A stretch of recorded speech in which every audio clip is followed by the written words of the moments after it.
Hello everybody and welcome back to another knowledge group video as we're going to walk you through how to get the most out of your account page. So by hovering over where it says my account on screen now, you'll be able to see some of the most frequently accessed items there as part of the account page, so you can jump to something at a glance.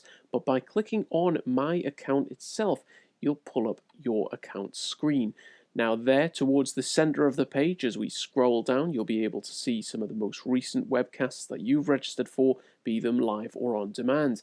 On the left-hand side of the screen, you'll see some options here, such as the ability to access archived orders. So if you did register for a webcast that's on the old site, that's the way to do that. And you'll be able to click that button to access the legacy site to be able to get that content.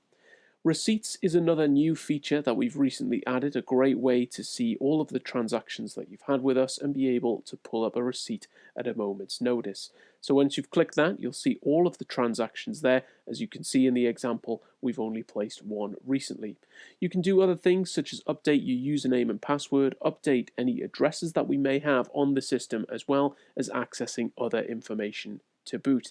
Now, if you do have any questions, any concerns, you can always reach us. info@theknowledgegroup.org is the address that you need. We do also have the live chat service on the site and the ticketing service that's available 24/7. So you can create a support ticket at a moment's notice and a member of the team will be able to help you. Now, never fear if the content on screen does look slightly different to what's featured in this video. The concepts will all be the same. We're just tightening up our experience based on feedback. So let us know what you think. We look forward to seeing you at the next Knowledge Group webcast, whenever that may be. And until that time, take care and bye for now.